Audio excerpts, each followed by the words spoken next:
Books hold a special place in our history and our imaginations. Reading is fundamental. It's how we access knowledge and understand our world, and libraries perform an important function in making sure the public has access to the world's knowledge. Library collections, however, are not static. They evolve and shift. After all, libraries have limited space, staffing, and budgets, which may be why the so-called fifth law of library science is, quote, "the library is a growing organism." But the very notion of removing or discarding books makes us all a little uncomfortable. We have a sentimental attachment to books. I have a few hundred titles gathering dust on the bookshelves of my home, so it's no surprise that announcements about libraries reviewing or weeding books from their collections can cause angst for some. Canyon School District is reviewing and considering updating its library management policy to more clearly define the criteria against which books should be evaluated for acquisition and the regular weeding of titles, and for in those exceedingly rare instances when titles are challenged by someone. Here to explain the reason and goals for the policy review are Canyon Superintendent Dr. Robbins, General Counsel Dan Harper, and the District Library Specialist, Gretchen Zaitzeff. Welcome to Connect Canyon. Hi, Kirsten. Why don't we start with you, Rick, if you could briefly explain what prompted the review of our library policy. I understand it started with some concerns from parents, and naturally when we receive questions from parents, we defer to policy, and what we found is that while our library management policy had some strengths, it had some areas that needed a little shoring up. Thank you, Kirsten. It's really great to be here with all of you today. And first off, I just want to offer my sincere gratitude and support for our amazing libraries in Canyon School District and our librarians that manage and operate those libraries. I think all of us have near and dear connections to our local libraries. I think about, my own time as a child and the excitement and just the opportunity that comes with checking out a library book. For me, this is a very important topic and one that I think as a society and as a community that we really want to pay attention to. The issue surrounding our library books really started, we had multiple parents and patrons send us emails and notices about concerns that they had with content in some of our books that they perceived as potentially not being appropriate.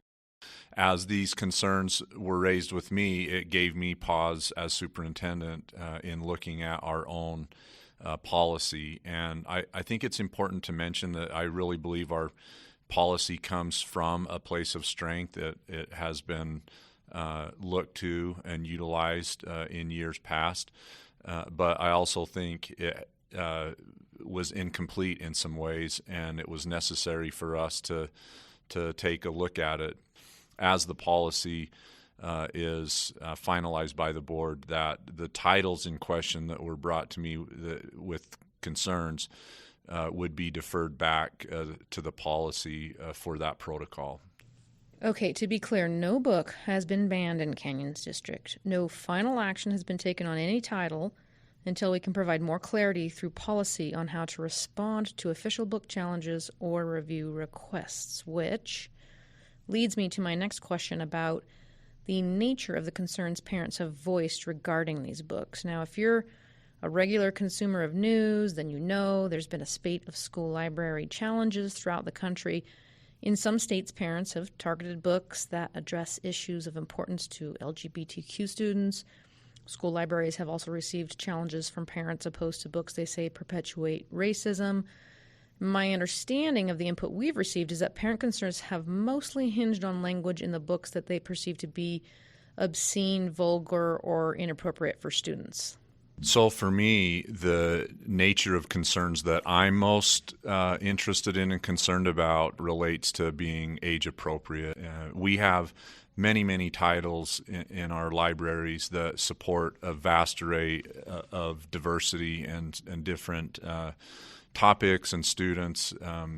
And so for me, really, applying obscenity state statute and rule, as well as Supreme Court, Miller's three-pronged test to trying to define obscenity, which is very difficult in that. I think for me that's the greater concern is when content is called out specifically that may not be age appropriate to me is the central focus of this concern.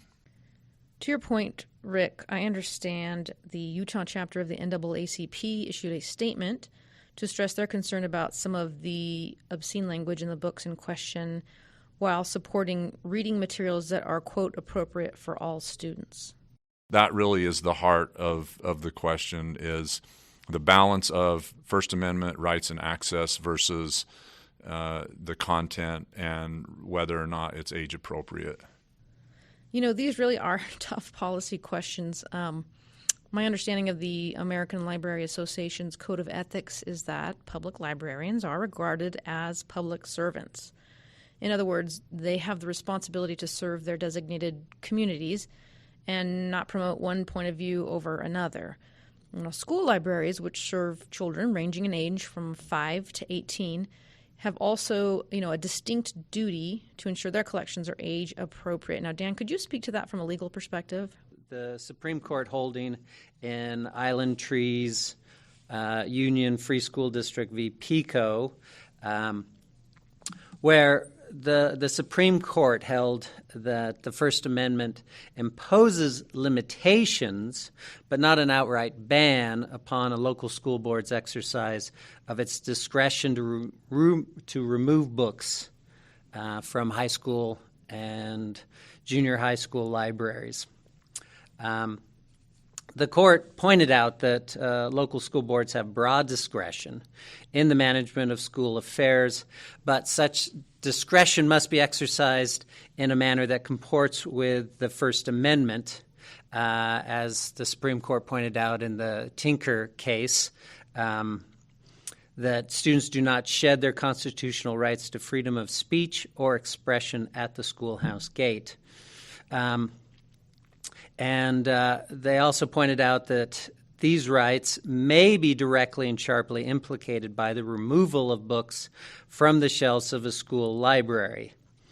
The court went on to say that the petitioners, the school district, possesses significant discretion to determine the content of their school libraries, but that discretion may not be exercised in a narrowly partisan or political manner. In other words, the court was pointing out that we can't remove books because of their ideas. We may disagree with ideas that are expressed in a book, but that's not the reason why those can be removed.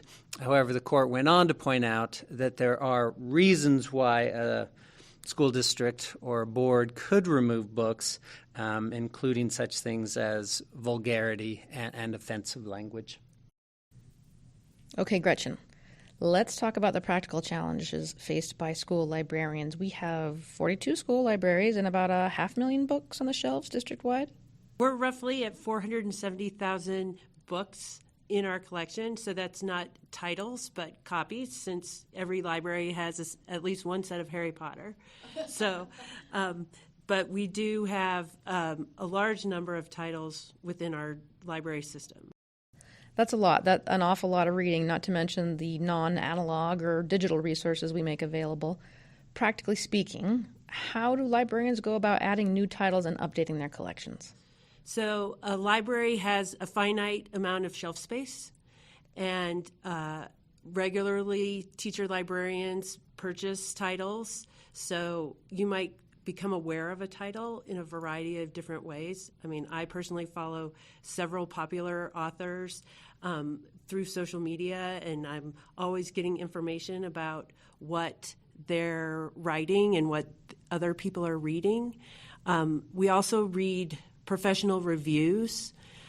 There are a lot of standardized review materials from sources like the Bulletin for the Children's Book from the University of Illinois and the School Library Journal. So commonsense.org also provides rated materials locally. We have a woman, Cindy Mitchell, who's a librarian in the Jordans district, who has a blog called Kiss the Book that's been essential, I think, within this state and across the country as far as like providing review materials that address some of the concerns about, like we are seeing with these titles. But once a librarian becomes aware of a book, they start to consider how that would fit into the collection overall. If it addresses curricular need, student interest, if it might be a popular title, and then those are acquired. So we acquire somewhere between 200 and 1,700 books a year within our secondary schools, with the average being about 700 titles. You know, that sounds like a heavy lift, but our librarians are trained for this. I mean, it's what they love and know how to do, right? Our secondary teacher librarians are all licensed educators. Many of them have either an endorsement or in library science or a master's degree. We have one secondary librarian who has a doctorate degree. On average, they have about 11 years in the classroom and 6 years of experience in school libraries. I understand that the policy changes that have been proposed aim to provide more guidance on the purchase or acquisition and then the weeding and review of books. Maybe the three of you could break it down for our listeners. Rick, why don't you start by describing how books would be acquired under the new rules? So a couple of things, and I'll defer to Gretchen. I think this is more in her wheelhouse. But just for me, a couple of things in the policy that change is that in the previous policy for acquisition, there were 12 criteria that librarians would select from. That 3 of those needed to be met, and one of the categories in that criteria was being age appropriate, and we've made that a requirement right at the top of the list across the board, as well as meeting 5 more criteria for adoption. So I look forward to that, and I think that does give a little more clarity to our librarians and support in how they go about looking for selections. But I'll defer to Gretchen to speak to more of the process. Okay, so as I understand it, all of our library books will be selected with the goal of meeting diverse reading interests while also being age appropriate and meeting at least 5 additional criteria, which range, I think, from favorable reviews to teacher, parent, and guardian requests. Right. So we take a lot of requests, both from educators within the learning community. Certain student requests are always considered, parent requests. As the curriculum changes, we add books that support curriculum or academic research needs of our students. Also, new topics. So, just coding and being a YouTuber. I mean, that didn't even exist as a job, and now, you can read about that as a career option.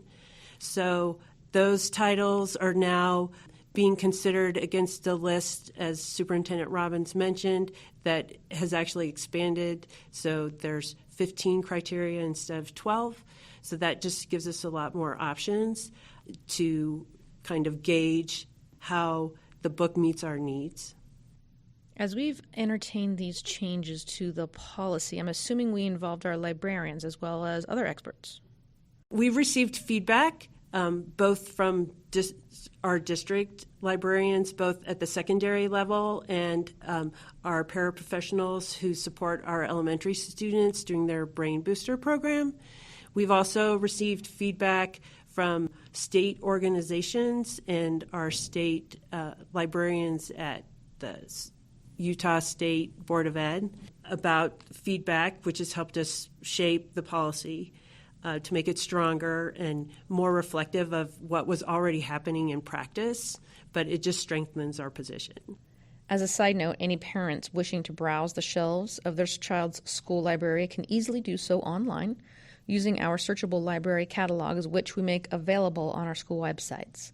Parents wishing to be more involved in their children's reading selections can also log into their school's digital catalog using their student login and put a title of interest on hold so their student can more easily check it out. Correct. So this is a new option that we've made more available and accessible to parents. Students had access to this option, but I'm not sure every student was aware. Now, with the addition of these links on the school website, a parent and student can sit down together and browse the entire collection at their school through the Destiny Discover platform. A student can log in using their school credentials and select a title that's available and have it placed on hold. Gretchen, you touched on the number of new book purchases made in any given year. What does the draft policy say about a parent who wants their school to review a book in the collection? So if there's a title that a parent has a concern about, we've made additions to our policy so that a parent can ask for a school-level review. So as soon as the policy is adopted, there'll be a form that will be available through the school, either on the website or in hard copy, that a parent could fill out and submit to the school principal. That will trigger a review of that title. So that title will be read by a licensed librarian in the district, and then a defense of acquisition will be made, explaining why that book was added to the collection. That includes the reading of the book. So as I mentioned, we bring thousands of books into our system every year, and not every book can be read prior to purchase. Some of the review material that we have access to is incomplete, so reading the title is essential to understanding the content. Okay, so from there, the book could be either retained or deselected and weeded. Gretchen, what does weeding mean in the world of libraries? So it would either be retained or it would be weeded. If it's weeded, it would automatically trigger a district-wide review in case that title was in a library at a different location. Okay, what then about an official challenge to a book? What process is spelled out in the proposed policy for that? So a review, like I mentioned, is kind of a defense of acquisition. It's like, please read this book. Let's discuss what's in the content.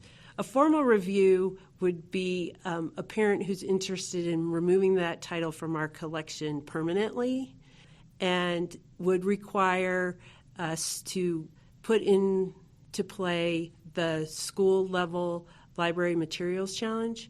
So a parent would have to fill out request for reconsideration of library materials form, which includes certification that the parent has read the material in its entirety, and then documents the areas of concern within the content. When that's received at the school where their child attends, that would trigger the creation of a school review committee that will be led by the principal, as defined in the policy. And then each member of the committee reads the material. They're given access to the professional reviews, the defense of acquisition. At some point, the challenger has an opportunity to make their case before the committee, and then the committee decides by majority vote whether to keep that title at that school or whether that will be deselected. And after the policy is adopted, what happens next? I mean, I know there are folks out there who are eager to see all of this resolved, but we have systems in place for updating policies, and as we have said in the introduction today, decisions about library books should be taken carefully or undertaken carefully and deliberately.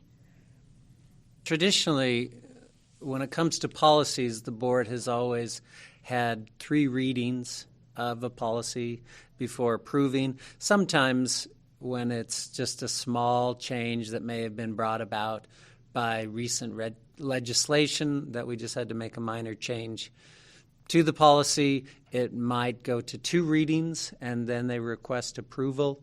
I would imagine this, given the substantial changes that the policy has gone through and the revisions that have been put in place between the first reading and the upcoming second reading at, I believe, the December 14th board meeting, that we would more likely than not also have a third reading after that, and there's a good chance that there may be additional revisions to this policy in between the second and third reading. So there will be plenty of opportunity for patrons to review and give input on this policy, as well as our employees. As Gretchen indicated, she's been working with the other librarians in the district to review the policy and receive their feedback. And so I think it will be a very thorough process with a lot of feedback from multiple constituents, both our patrons and our employees. And I think we're going to end up with a really good policy. So I think previously we had a good policy. I think this strengthens our policy. It certainly adds clarification and more definition. It helps strengthen the district's support, public support, I guess, of school librarians and the work that they do. And it will just help us do our job better. I think it's important, too, some clarity on this that is a check and balance that kind of, to me, it also differentiates this policy is that in previous policy, as I mentioned, it was silent on whether or not school administration or a board member could call for a review of a certain title. In this new policy, district administration or a board member can call for a district level review, which would be 3 of our school librarians would then conduct the review of that book. But it also clarifies that it does not allow for school administration or a board member to direct a book to be permanently removed from our collection. That would only come through, as Gretchen mentioned, through the challenge process. So I think that's a great combination that strengthens our policy, in a couple of different ways, without giving, a school board or a school level administrator unfettered access to just simply, ban a book. So I think it's very helpful both ways. I know we've had patrons already giving input at our board meetings, and there will be more time for that at subsequent meetings where the policy is discussed. Anyone interested can find our board meeting agendas and patron comment instructions under the Leadership tab on the canyonsdistrict.org website. They're also free to give input in person at the meetings, or they can submit questions and comments by emailing communications@canyonsdistrict.org. I think we're in a time that is changing, right? And so adjusting policy to be responsive to the day and age that we live in, I think is, that's important that we all support that and really allow the process to occur to really meet the needs of our students and our district, in this day and age. I want to thank our guests for their time and willingness to explain these nuances, and I want to let our listeners know that here at Connect Canyons, we're going to be talking a whole lot more about library books. I'll be inviting Gretchen and some of her librarians back to spotlight some of the new books they've added to their collections. And of course, we'll be asking them for book recommendations and short recaps of some of their favorite reads. So be sure to tune in again soon. With that, I'll sign off and thank you all as your host, Kirsten Stewart, for tuning in to Connect Canyons.